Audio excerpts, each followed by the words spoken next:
So what I want to show you is how we worked on a sustainable water management strategy for our company in cooperation with WWF, with whom we have a partnership, as you just mentioned, Andreas. And I'm going to talk to you a little bit about the three questions that you asked me. First, what, and then also how and why.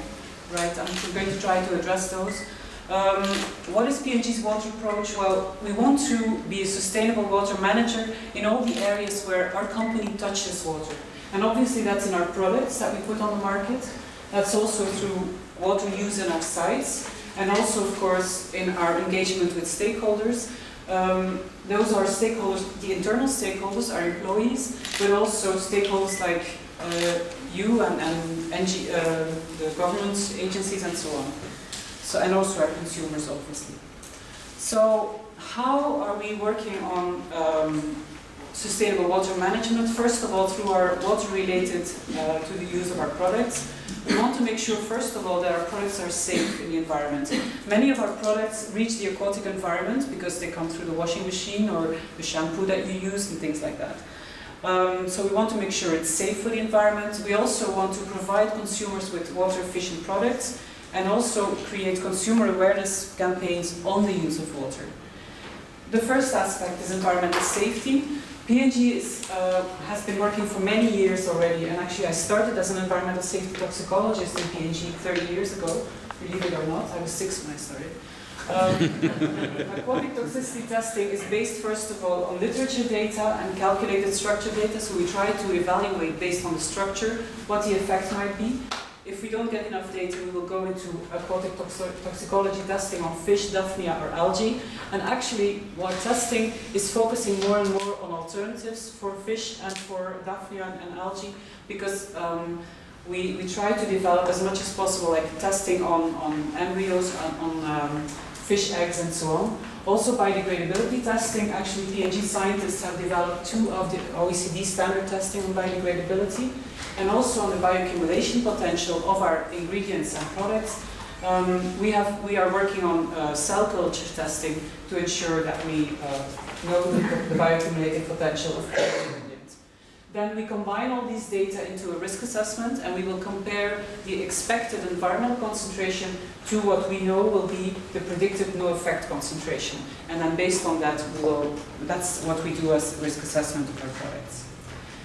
But we know also that most of our products, the water use is focused with the consumer phase. Because when you wash your laundry, when you take a shower, that's when you use a lot of water. So over the life cycle of a product, the biggest water impact most probably is in the use phase. Therefore, we are working very hard in our R&D organization on water efficient product technologies. And we have a wonderful example, which is Downy single rinse. It's to cut down for in hand washing situation, the amount of water used to rinse the laundry by 1 to 1/3. So it's only 1 rinse rather than normally about 3 rinses. This is important for the amount of water used, and especially in water scarce areas, but it's also very important for the people, mostly women and children, who have to go fetch that water to rinse the laundry in those countries. So it's both socially and environmentally the right thing to do. Now also, it's not just the technology that will allow to use less water, but also the way our products are used. And therefore, it's important for us to also make our consumers aware of the impact that they have. Like, you can take a shower for 3 minutes, but you can take it for 15 minutes as well, of course. So what we have done is through, for example, campaigns, and each time with partners. In Japan, for example, we have a school program in the primary school to alert people to the value of water. Also in Spain, which also has very water-stressed regions, we have a campaign with one of our products, Ariel, which is Calagota Cuenta, where we teach people to make full wash loads rather than half, because you use as much water, of course, for less laundry. Also, we have a website, a P&G website, where we give in general guidance on sustainability associated to our products, and one of the areas in which we give recommendations is on water use. And last but not least, of course, we're part of Industry Association AIC, where the Wash Right Code also gives information to consumers. That's in the product area. But then the second area where our company touches water is, of course, in the production of our products, and that's in our global PS organization, the product supply organization.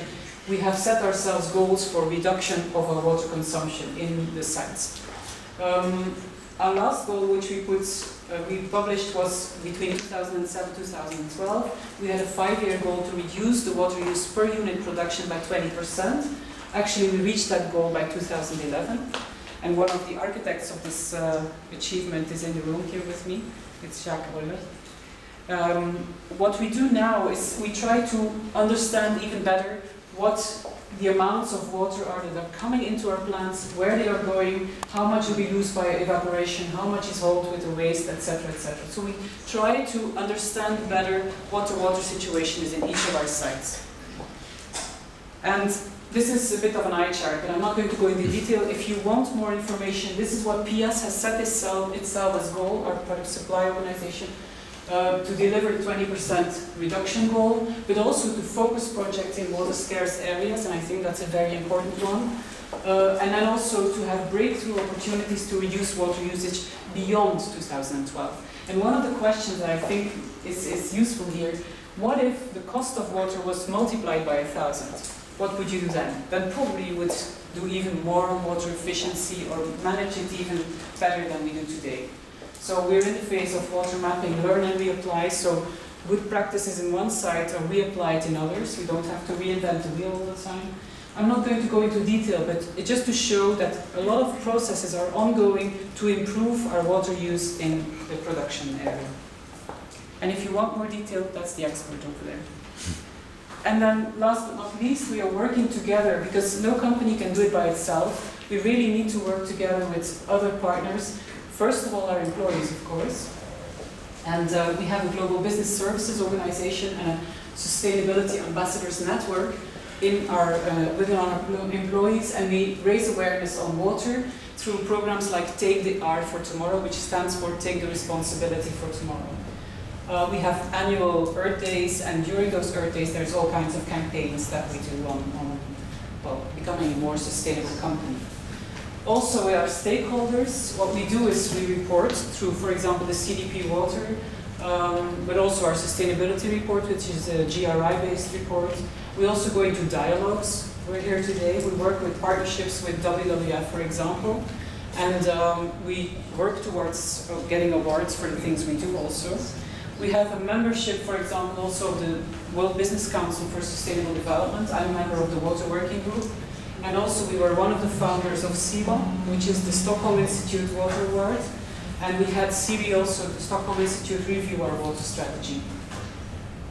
So this is a little bit about how we work with partners. And I'm going to go into a little bit more detail now with the WWF partnership that we started.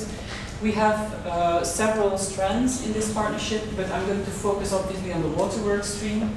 First of all, we worked together on doing a case study on water footprinting for one of our products. That was a dishwashing liquid, and we had a lot of help from WWF with that. It's still in a pilot stage. I don't think the technology is there to really say this dishwashing product results in such a water footprint. It's a learning experience. I think we learn more from doing the exercise than from the result, the end result. But it's eye-opening to see where the water is being used and so on. Also, for example, energy consumption during the dishwashing process was the biggest impact almost. So it's a learning experience to know what the consequences are of various use of products. Then also, we are working on operations, water conservation, and risk assessment. At this moment, we are testing out the WWF risk filter. It has been mentioned several times this morning, and we've just done a pilot, which was really interesting.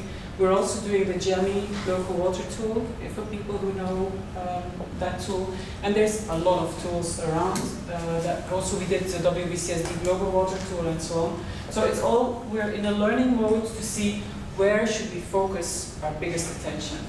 And then also we have water stewardship, which was the third strand in our water work stream. And there we have one pilot project that I'd like to talk to you about. This is the one. It's actually in China, in the basement of Lake Tai. We have a new plant there in Taichung, which is very, very water efficient. And we worked with WWF Shanghai in cooperation with WWF Washington, and to identify an area where we could do a water conservation project. So we started, this should be 11, the restoration work of this wetland, which was heavily polluted, and especially because of agriculture, but also inflow of domestic sewage and so on. It's close enough to the Taichung plant so that our people could go visit and support. But the leadership was clearly by WWF Shanghai. And so the Taichung HSC, Health, Safety and Environment person, was also very much involved, also our China organization, obviously, and then some environmental experts from the corporate organization. So the elements of the pilot project were, first of all, we wanted to re-establish the wetland landscape system. We had introduced local aquatic plants and fish and benthos also. And we also wanted to raise consumer awareness on water saving. So in the China area, all over China, so we communicated about our water stewardship project. And then last but not least, our Taichung plant, which was being built at that time, so it is just a very new plant. It has great water efficiency work. So here is some information about the Taichung plant. What they focused on was to minimize the need to do washouts after each process, and therefore we ended up with a lot less water and a lot less effluent that was produced. Also, we are doing maximal water reuse, that includes reverse osmosis, so that the water that's coming from this process can be used in cooling towers and toilets and on-site irrigation. Then also, as I mentioned, one of our big stakeholders is our employees. We have done a lot of employee awareness raising, including on the Lake Tai stewardship project, and with a reward and recognition system to drive accountability by each of our employees on water conservation. And it may sound small, but if everybody pays more attention, for example, on not letting the tap run or signaling when they see a leak or something like that, it can have a tremendous impact. This is some pictures. We actually just finished year 1 of this project, and you can see where we started then, where this was April this year. So with planting of new plants which are locally adapted, and taking out a lot of the plants which were growing too fast and which were not locally adapted. And so you can see that the result visually already, it gives a pretty nice progress. Also, we had a 1-year review with experts from university, which WWF Shanghai invited on a 1-year celebration event, if you want. The experts all concluded that definitely the project has, if not exceeded its objectives, definitely met it. There's a lot of positive progress made in the that's the lake, the Xiaofengjiang Lake, in the basin of the Lake Tai. The project duration, however, just 1 year, is too short to demonstrate really substantial change. And we must be serious about that. It's just 1 year. It's too fast to really conclude that this lake has had a complete turnover.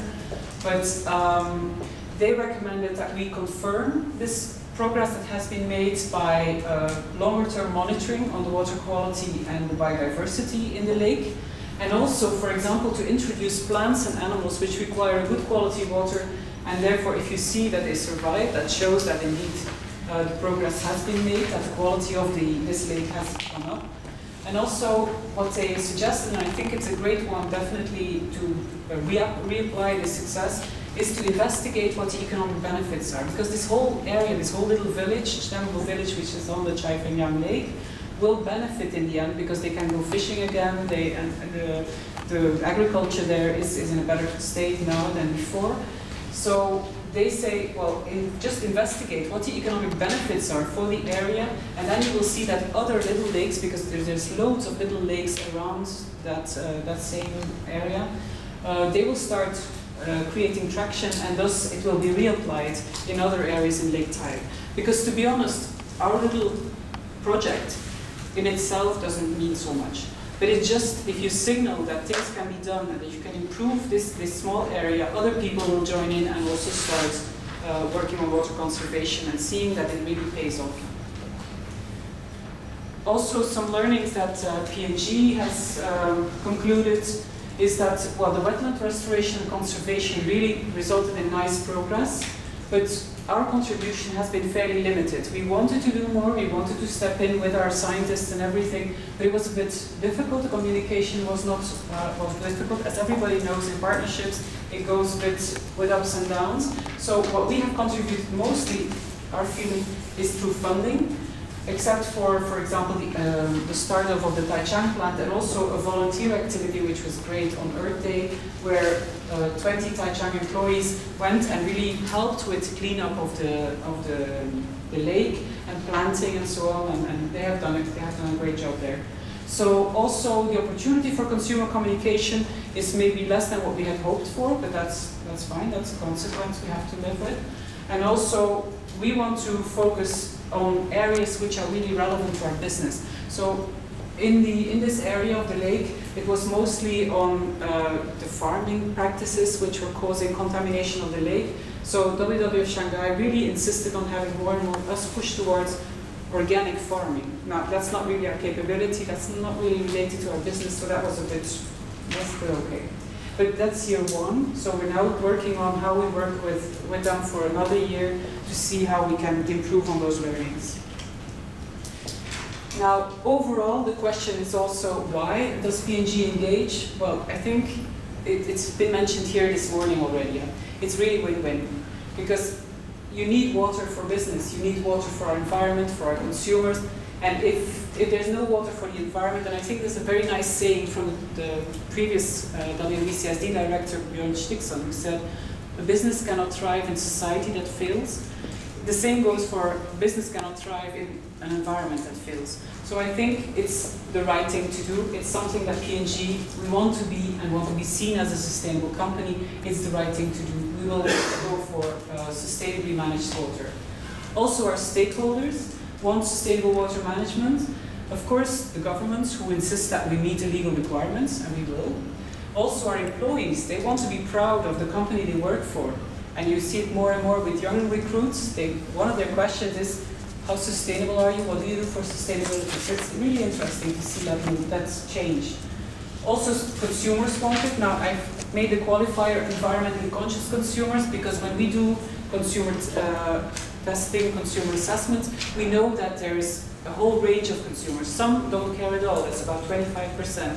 Some would say, okay, I want only products which are environmentally friendly and so on, and they will pay even extra and accept some performance reduction. That's another 25%. But the big chunk is in the middle, and those people, they want both sustainable products and with the right price and the right performance. So it's this whole big group that we need, as a big company, we need to focus on. So environmental requirements are indeed there. And then last but not least, our shareholders inquire about it. And more indeed, we see that they will ask us about our environmental policies and about our water policy and so on.